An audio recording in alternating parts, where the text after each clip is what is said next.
Ibu Susana Menik, silakan buka mikrofonnya. Ya, salam selamat pagi. Ya, ya, ya. Sudah kedengaran Pak Gindo? Sudah terdengar? Bagus, Bu. Salam sudah terdengar Pak? Ya, silakan Bagaimana Pak? Susana. Sudah terdengar? Ya, Sudah, Bu. terima kasih. Ya, mari kita, ya, terima kasih. Bapa kami yang di surga, yang kami sembah di dalam nama Tuhan Yesus Kristus. Terima kasih ya Tuhan, pada pagi hari ini kami akan persiapkan hati kami untuk dibedahi dengan firman-Mu ya Tuhan. Dan Tuhan Yesus urapi dan tutup bungkus dengan darah-Mu yang kudus setiap kami. Dan Tuhan berkatilah hamba-Mu yaitu gembala kami, Bapak Pastor Paul Jang, dalam memberitakan Injil Kristus. Dan biarlah firman-Mu yang disampaikan bisa menjadi rema dan membimbing dalam kehidupan kami masing-masing. Segala roh jahat yang akan menghalangi ibadah kami di embun pagi hari ini, kami ikat, kami patahkan, dan kami hancurkan, kami usir di dalam nama Tuhan Yesus. Terima kasih ya Tuhan Yesus. Tutup bungkus dengan darah-Mu yang kudus Tuhan. Tubuh, roh tubuh jiwa kami masing-masing yang hadir dan mendengarkan firman-Mu. Baik di Zoom, di YouTube, maupun di siaran ulang. Rendahkan hati kami untuk siap mendengarkan firman-Mu. Haleluya. Terima kasih Tuhan Yesus. Terima kasih.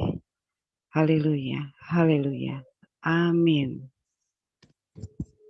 Amin. Terima kasih, Bu Susana. Sekarang kita akan membaca firman Tuhan yang menjadi dasar renungan kita.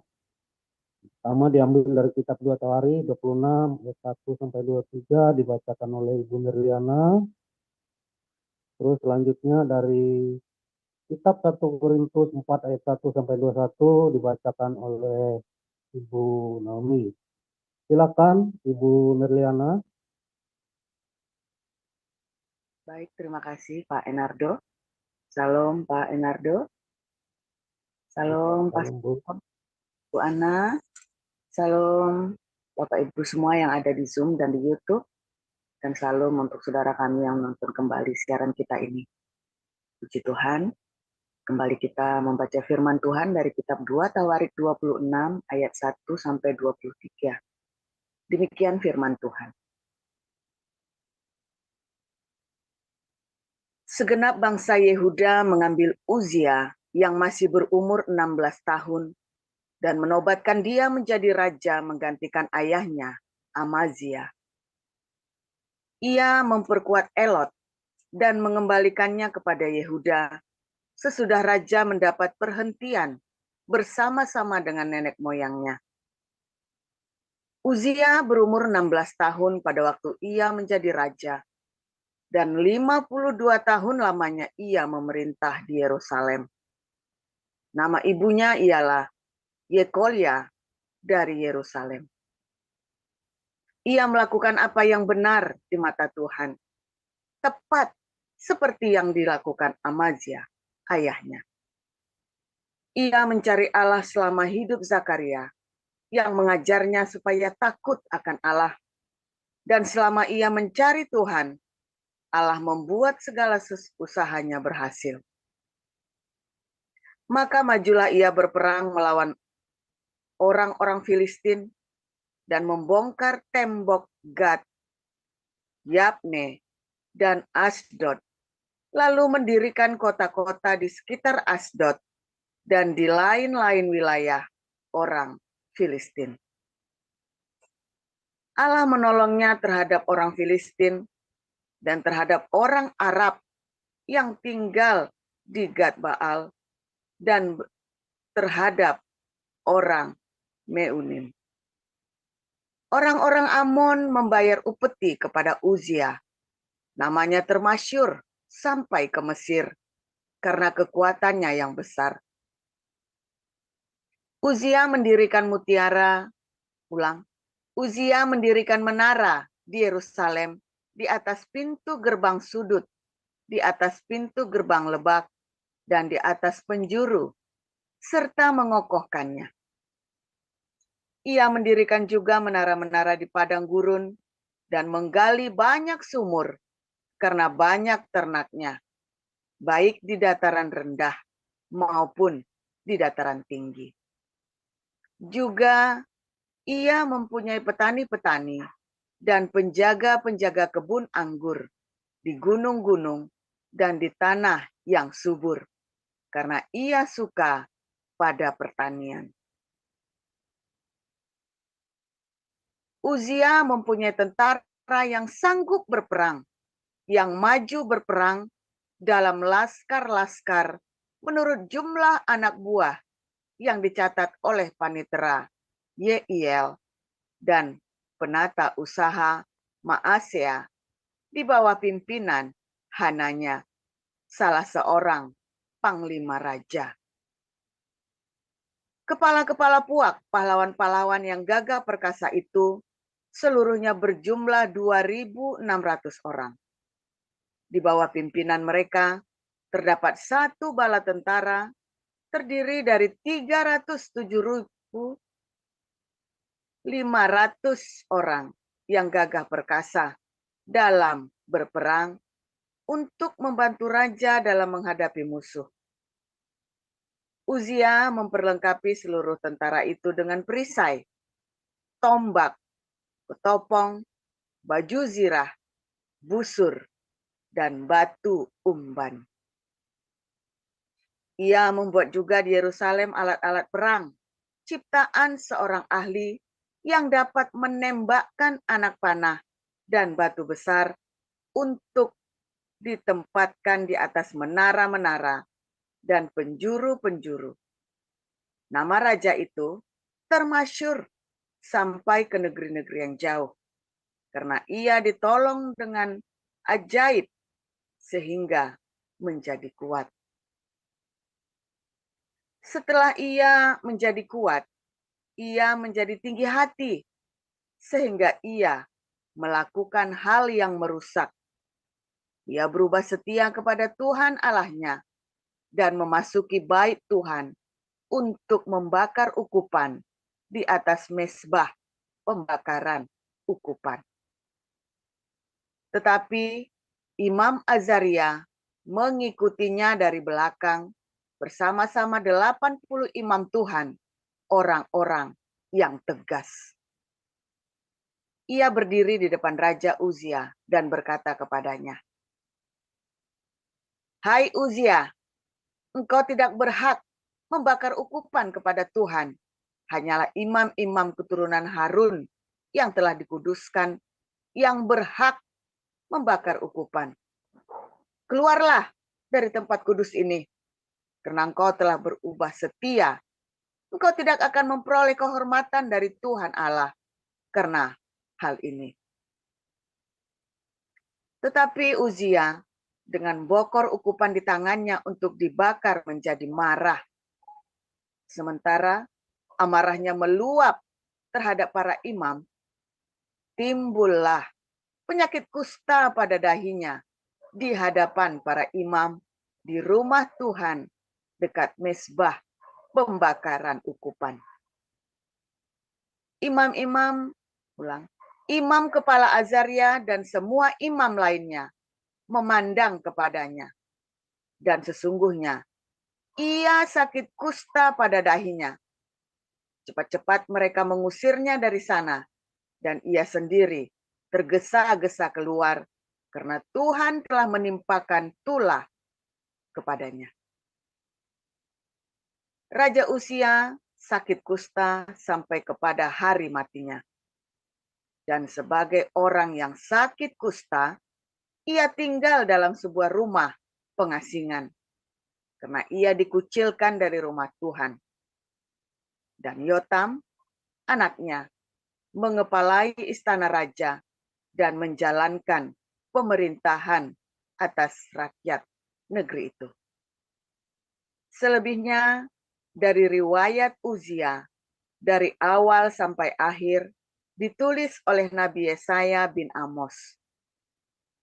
Kemudian Uzia mendapat perhentian bersama-sama dengan nenek moyangnya.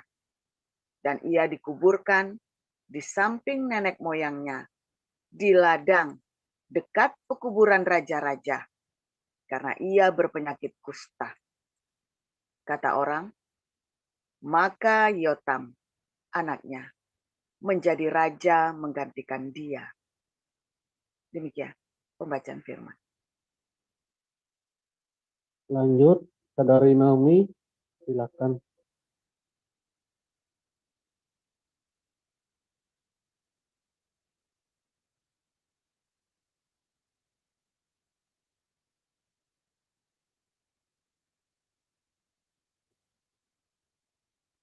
Silakan, Saudari Naomi.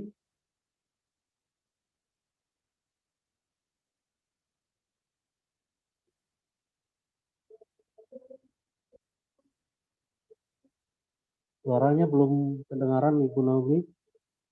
Terdengar sekarang? Ya, Sudah. sudah terdengar. Oh, ya. Terima kasih, Pak. Saya akan membacakan 1 Korintus 4.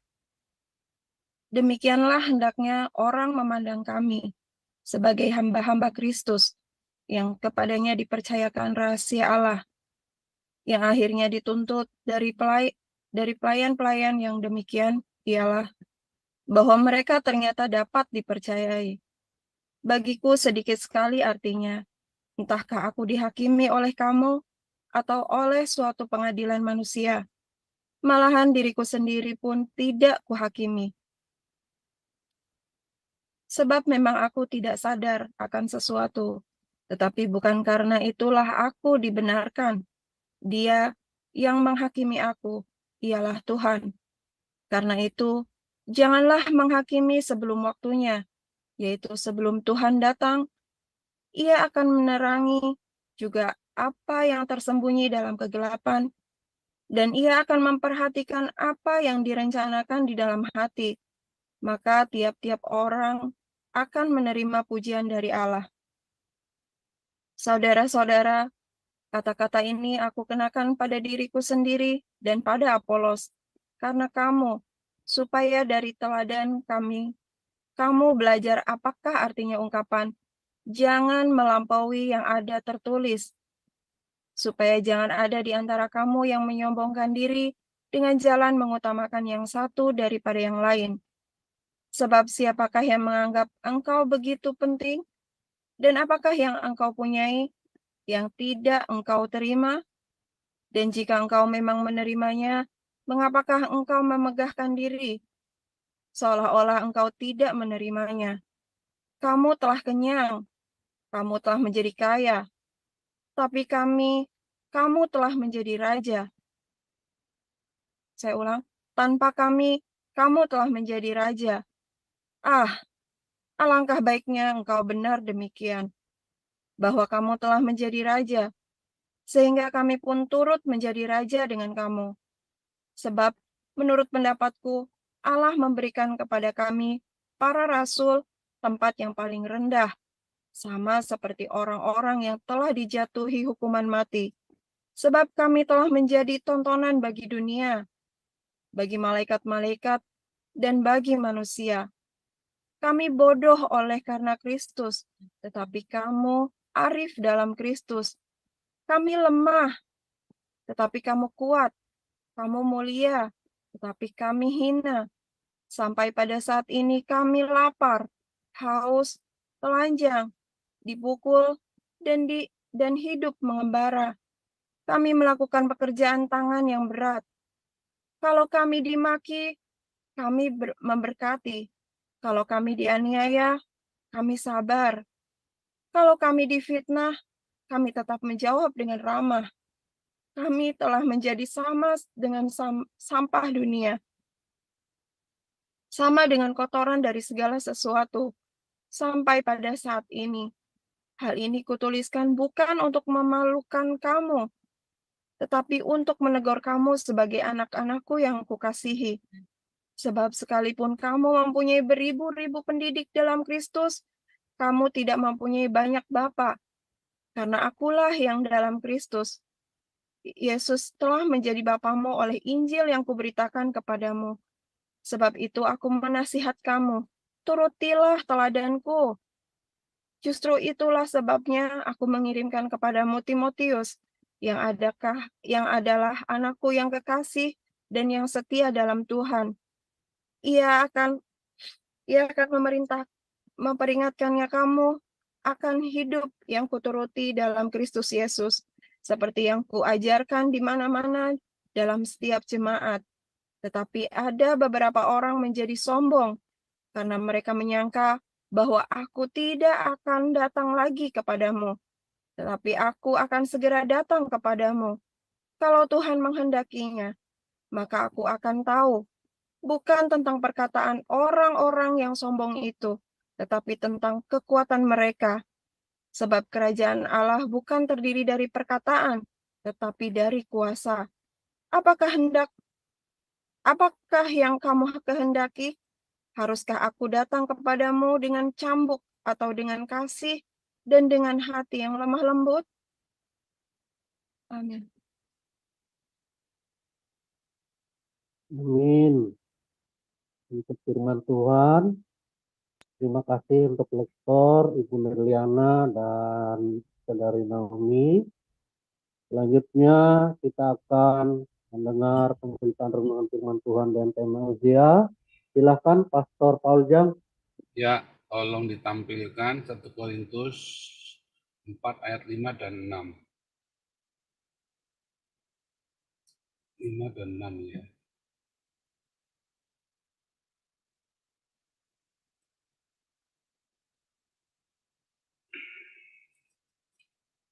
Berbahagialah orang yang mendapat rema dari Tuhan Yesus,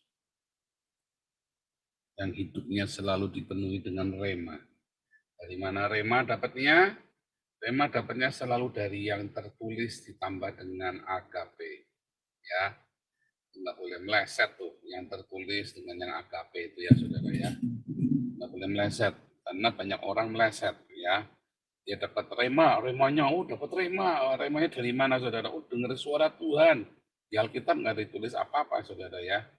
Bahkan banyak yang ngawur-ngawur. Ya, kalau ada orang dengar suara Tuhan tapi dia tidak rajin baca Alkitab, sebaiknya diafkir saudara ya. PS langsung singkirkan dari ini ya, dari ini ya, dari kehidupanmu saudara. Hati-hati ya saudara. Ceritanya Paulus dengan Apolos ini ya bukan perseteruan, tetapi waktu itu memang terjadi beberapa penafsiran ya, karena ada kalau Anda baca di 1 Korintus 3-nya ya, ada golongan Petrus ya, ada golongan Yesus ya, ada golongan Apolos, ada golongan Kefas itu ya, golongannya Paulus, ada golongan-golongan seperti itu saudara. Mereka semua merasa paling benar karena mereka terpengaruh dengan Yudaisme. Dalam Yudaisme itu ada, saya ini orangnya Hillel, bed of Shammai gitu ya. Bahkan ada yang ekstrim, wah ini saya dari Zakaria, saya ini muridnya dari perguruannya misalnya siapa itu, Maleaki, gitu saudara. Kan itu adalah sebuah sekolah. Jadi zamannya Ezra Nehemia sampai ke bawah itu dimulainya Yudaisme dan tradisi rabbinik saudara. Di zaman itu masih ada imam-imam, tetapi tradisi rabbinik itu, para rabi ini lebih berpengaruh daripada imam-imam itu sendiri. Walaupun para imam masih besar otoritasnya, tetapi rabi-rabi ini lebih otoritatif. Lebih otoritatif saudara ya. Bahkan kalau Anda lihat ketika bait Allah itu runtuh, ya, para rabi ini semakin luar biasa saudara ya. Dengan tradisi Talmudnya ini ya, dengan tradisi Talmudnya. Luar biasa benar ya saudara ya. Saudara, ketika Tuhan Yesus berkata ya bahwa hukum Taurat dan kitab para nabi berlaku sampai zaman dengan Yohanes Pembaptis saudara. Itu bukan berarti cuma berlaku bagi orang Kristen saja saudara. Pada kenyataannya Maka hukum Torah itu setelah bait Allah diruntuhkan, itu benar-benar ya tidak bisa diberlakukan sepenuhnya, saudara, hukum Torah itu. 613 mitzvot itu tidak benar-benar bisa dilakukan semuanya. Karena harus ada penyesuaian, penafsiran. Nah, penafsiran itu, ya itulah yang dilakukan oleh orang-orang Yahudi. 613 itu, penafsirannya itu yang sekarang diamalkan oleh orang-orang Yahudi yang dalam rupa itu ya, Midrash, Gemara, Talmud itu, saudara. Kita sendiri bagaimana? Apakah kita melakukan perjanjian lama? Enggak. Tetapi penafsiran dari perjanjian lama, yaitu perjanjian baru. Karena perjanjian baru adalah sebuah tafsir, sebuah Talmud dari perjanjian lama. Ya, makanya di sebelumnya 1 Korintus 2, ini kan 1 Korintus 4 sekarang kita baca nih ya, antara Paulus dengan Apolos. 1 Korintus 3 cerita golongan Petrus, golongan Kefas, golongan Paulus, golongan Kristus, golongan Apolos. 1 Korintus 2, Paulus lagi cerita ya. Siapakah yang mengetahui Allah selain Roh Allah? Artinya Roh Allah itu diam di dalam tubuh orang-orang percaya di hari Pentakosta. Nah, itulah ya. Perjanjian baru itulah yang dimaksud Paulus ya. Para rasul inilah, pengajaran para rasul ini yang dimaksud oleh Paulus. Ada hikmat manusia. Nah, itulah hikmat para rabi-rabi. Benar-benar orang-orang pintar, saudara ya. Tetapi Paulus bilang, ini hikmat manusia, ini hikmat dari Allah. Ya. Luar biasa ya. Kalau saudara, makanya ikutin ya. Nah, semua kelas evangelis, apologetik, kita mulai masuk ke dalam pengajaran rabbinik, saudara ya. Apa yang terjadi dengan usia, saudara ya. Usia itu orang yang melakukan, ingin melakukan dengan benar firman Tuhan. Tetapi ketika Tuhan memberkatinya dengan luar biasa, dibuat kejayaannya luar biasa, saat itu usia menjadi sombong. Waktu dia sombong, maka dia melampaui yang tertulis aturannya, nggak boleh. Harus para imam yang mempersembahkan ukupan ke dalam ruangan Maha Kudus. Usia dia nekat mau masuk ke ruangan Maha Kudus, saudara. Dia menjadi sombong. Ya, dia mau melampaui yang tertulis. Dia pikir dia raja, dia bisa suka-suka, saudara. Melampaui yang tertulis. Ya, oh itu hati-hati, saudara, dengan kata melampaui yang tertulis. Ya, kenapa, saudara? Banyak orang menyepelekan yang tertulis, saudara. Banyak orang menyepelekan dengan yang tertulis. Hari ini kita lagi ribut Trinitas, Unitarian, Oneness. Semuanya melampaui yang tertulis, saudara. Tiga-tiganya. Kalau Yesusmu bukan Trinitarian, kamu tidak masuk surga. Ternyata kemarin kita cek, dia Oneness, saudara. Masuk neraka, selamat Anda masuk neraka. 90% jemaatnya Muri Wali, 90% jemaatnya Teki Gada, 90% jemaatnya orang-orang yang ngaku-ngaku Trinitas masuk neraka. Karena pasti jelasinnya dengan cara Oneness, Sabelian, saudara. Karena Sabelian itu adalah cara yang paling gampang.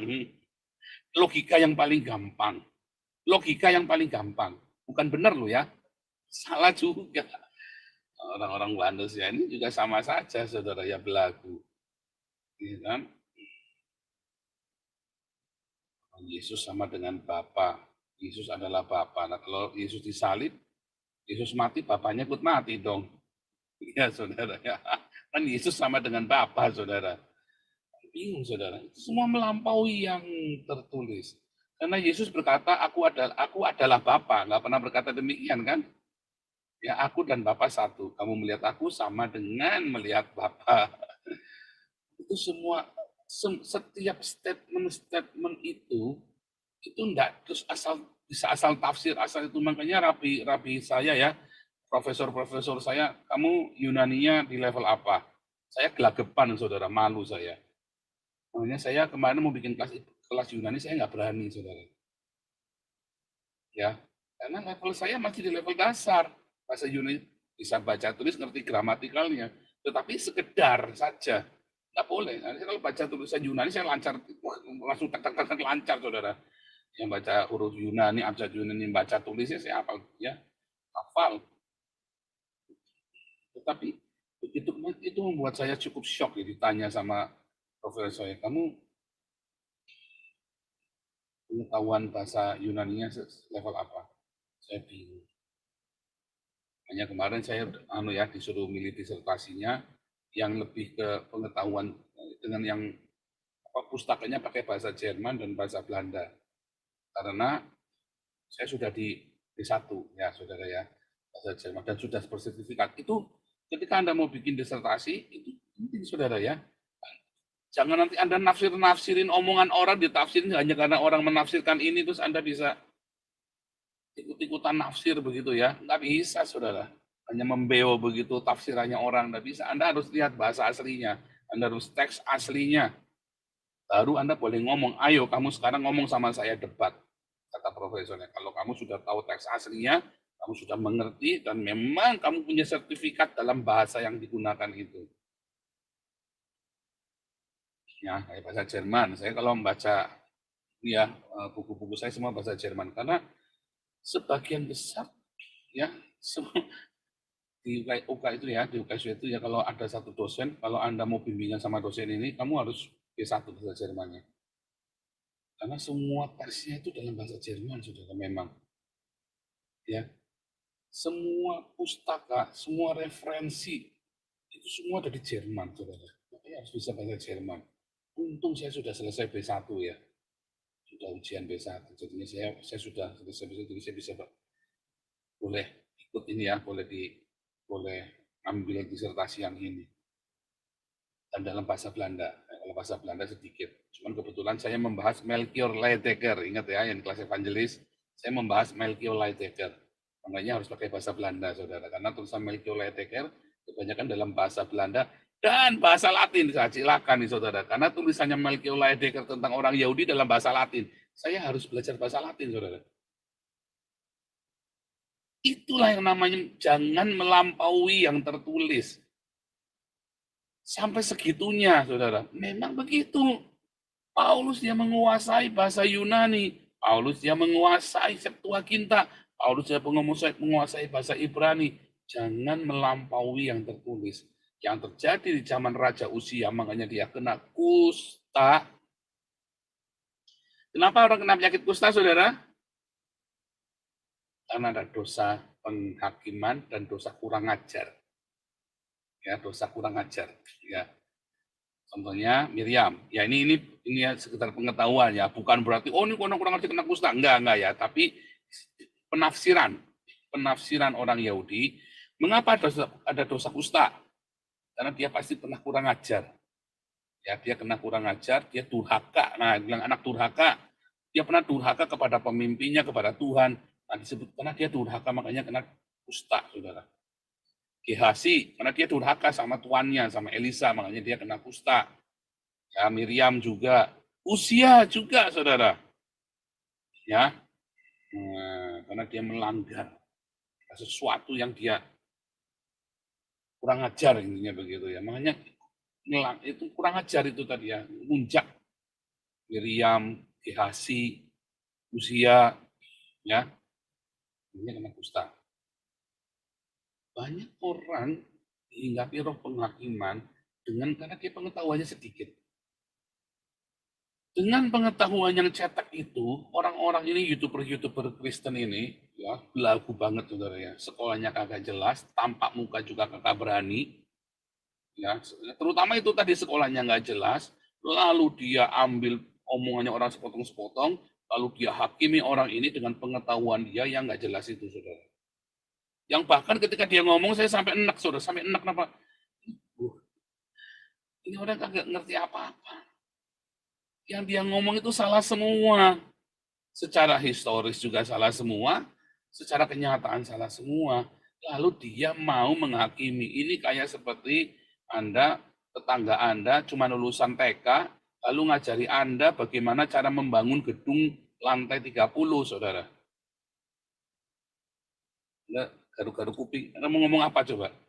ngotot lagi tetanggamu, kamu salah, kamu ini insinyur, bukan cuma lulusan IPB, lulusan Jerman.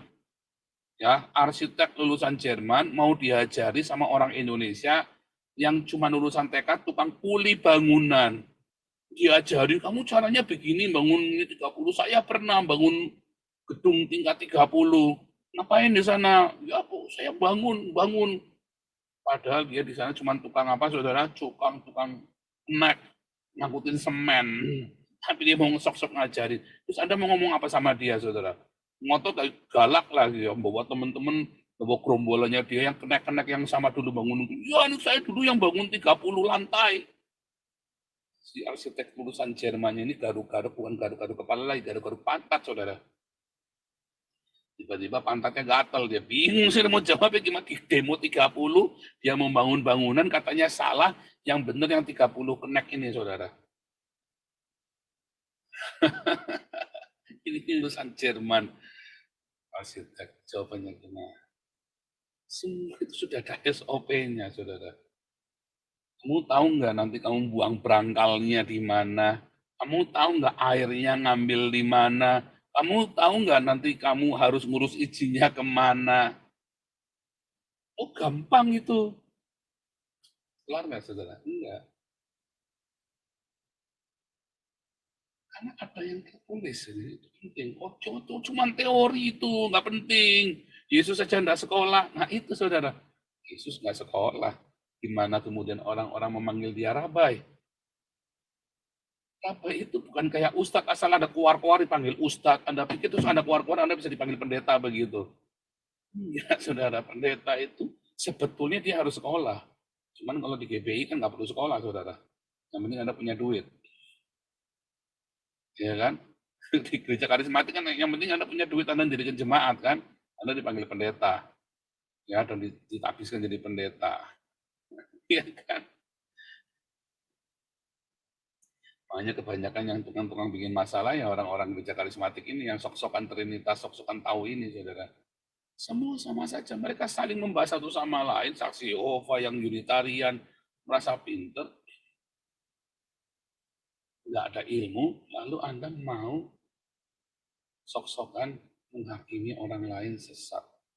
Tapi mudah-mudahan dalam komunitas kita jangan sampai begitu, saudara ya. Ini benar-benar, saudara ya. Mengapa, saudara? Karena tadi ya, hati-hati jangan sampai dimurka oleh Tuhan tadi ayat 5 ya. Karena itu janganlah menghakimi sebelum waktunya. Sebelum Tuhan datang. Dia akan menerangi juga apa yang tersembunyi dalam kegelapan dan dia akan memperlihatkan apa yang direncanakan dalam hati. Maka tiap-tiap orang akan menerima pujian dari Allah. Kalau Anda lihat ayat 6-nya ya, saudara, kata-katanya aku kenakan pada diriku sendiri dan pada Apolos. Ya, karena kamu supaya dari teladan kami belajar, artinya ungkapan jangan melampaui yang ada tertulis. Pesyat. Ya, ini pelajaran rabbinik banget, saudara, Yahudi banget. Pesyat, ya, supaya jangan ada di antara kamu yang sombong, mengutamakan yang satu daripada yang lain. Anda pikir Anda pinter, itu yang kadang bikin kita garuk-garuk pantat itu saudara ya. Ini orang nggak jelas, tampak muka aja nggak berani, koarnya lancang banget, ngomong aja belepotan. Sama si bom lagi ngaku-ngaku bahasa Inggrisnya lebih bagus dari saya bingung, saudara. Saya bingung, bom ngakunya lebih bahasa Inggris dari saya. Ada orang bingung, saudara. Nah itu, saudara ya. Kan bingung. Istri saya itu guru bahasa Inggris, nggak pernah ngaku bahasa Inggrisnya lebih bagus dari saya loh, saudara. Istri saya itu guru bahasa Inggris dan sertifikatnya diakui di Belanda. Nggak pernah ngaku-ngaku lebih pinter bahasa Inggrisnya daripada saya. Ya, saudara. Beneran, saudara ya. Beneran. Nah, itu ya karena menyombongkan diri, beda ilmu. Apolos ini pernah dimuridkan sama Aquila ya. Priscilla dan Aquila dipanggil waktu masuk Korintus. Waktu masuk Korintus, ya, Apolos ini hantam semua, saudara, diajar semua. Apolos ini adalah apologet jalanan, saudara. Dia belajar apologet tanpa sekolah. Ya, dia belajar semua ya, dia belajar sendiri semuanya. Nah, tetapi waktu dia belajar, banyak hal yang nggak pas. Benar bacaannya, tapi waktu menggabungkannya salah. Makanya Paulus nyuruh Priscilla dan Aquila mendidik Apolos. Tetapi yang namanya orang begini kan susah, saudara ya. Tapi mereka Apolos sama Paulus bisa sepakat ya. Coba lihat saudara di ayat yang ke-8 ya.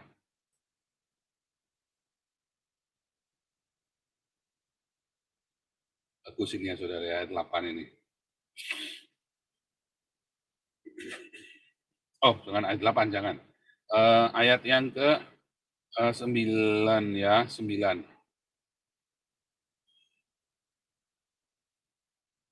Jangan. Kita lanjut 11 saja langsung, supaya jangan kelamaan. 11 ya. 11. Sampai saat ini kami lapar, haus, telanjang, dipukul, hidup mengembara. 12. Kami melakukan pekerjaan tangan yang berat. Kalau kami dimaki, kami memberkati. Kalau kami dianiaya, kami sabar. Bukannya malah mengasap Agustan, saudara ya. Diberkati. Dia mau bertobat, kalau malah caci maki. Malah didoain yang buruk. Nah, itu karena Anda punya cetek, ilmunya Anda cetek. Dari situ kan kita ngerti bahwa ilmumu itu cetek, saudara. Ya, lihat ya, kami difitnah, kami tetap menjawab dengan ramah, kami telah menjadi sama dengan sampah dunia, sama dengan kotoran segala sesuatu sampai pada saat ini.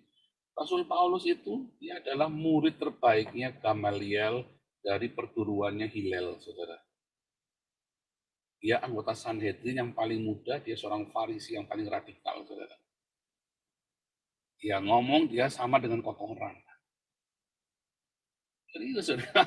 Ini hebat sekali ini Rasul Paulus ini, saudara ya. Dia berdebat, dia berapologia dengan gigih, saudara. Nggak main-main, saudara. Dia pengetahuannya, dia nggak main-main ya. Lihat, saudara ya. Ayat 14. Hal ini kutuliskan bukan untuk memalukan kamu, tapi untuk menegur kamu. Ya, ditegur, bukannya nggak terima, saudara ya. Ngomongin saya sombong lah, saya bingung, saudara. Malah ngatain saya yang sombong lah. Nah itu ya, saudara. Orang sombong ngatain orang sombong, siapa yang sombong? Kan jadi bingung, saudara ya. Sebab sekalipun kamu mempunyai beribu-ribu pendidik dalam Kristus, kamu tidak mempunyai banyak bapa. Saya bukan bapaknya mereka ya, saudara ya. Jadi saya juga bodo amat ya. Tapi Anda, saya yang membapaki Anda di sini. Sebagai gembala, saya menasihati Anda. Jangan ikut-ikutan, Anda menyesatkan Trinitas, Unitarian, ya dan segala macam. Karena ciri khas kamu pengikut Kristus, ya ciri khas kamu pengikut Kristus itu bukan yang tari-tarian itu. Tetapi apa? Kalau kamu hidup saling mengasihi, Yohanes 13 ayat 34-35. Dan yang paling penting itu adalah buahnya. Setelah kamu ada belajar Yohanes 13 ayat 34-35, lihat buahnya apa? Buah pekerjaan tanganmu, ya, bukan cuma buat bacotmu, saudara. Bukan buah bacotmu. Yang di Amerika itu ya maki-maki saya dengan sekuat tenaga ya, saudara ya. Bukan buah bacotmu, saudara, tapi buah hasil dampaknya hidup kamu, saudara. Bagi keluargamu, bagi komunitas, bagi apalagi kotamu, bagi bangsa, saudara. Ya.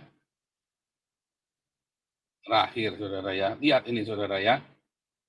Sebab itu aku menasihatkan kamu, turutilah teladanku. Berani nggak kamu ngomong sama orang-orang itu, turutilah teladanku seperti aku menuruti teladan Kristus. Saya berkali-kali ngomong sama Anda, turutilah teladanku seperti aku telah menuruti teladan Kristus. Iya, saudara. Seorang hamba Tuhan, seorang pengajar, seorang gembala, seorang pemimpin, seorang ayah, ya harus berani ngomong, turutilah teladanku seperti aku turuti teladan Kristus. Saya berani ngomong sama anak saya, turuti teladan papamu seperti papamu ikut teladan Kristus. Anda berani ngomong gitu nggak sama anak-anakmu, saudara? Harus berani ngomong dan anakmu tahu, firm. Jemaatmu harus tahu, firm. Ya. Tetapi banyak orang mau coba memframing, oh kamu harusnya begini. Ada orang ngirimin saya ayat yang ngetes, coba Pak ini artinya apa ayatnya. Ini ngajarin kita bagaimana mempraktekkan kasih, saudara. Padahal dia mau malak saya, saudara, mau malak minta duitnya.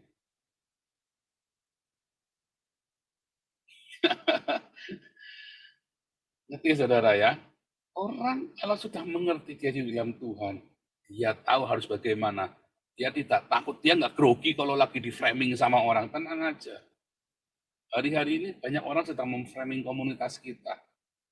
Ya, coba lihat 2 tahun komunitas kita di framing. Ya, 2 bulan sempat viewer turun. Bukan karena framingan itu, bukan karena saya di Israel, saudara.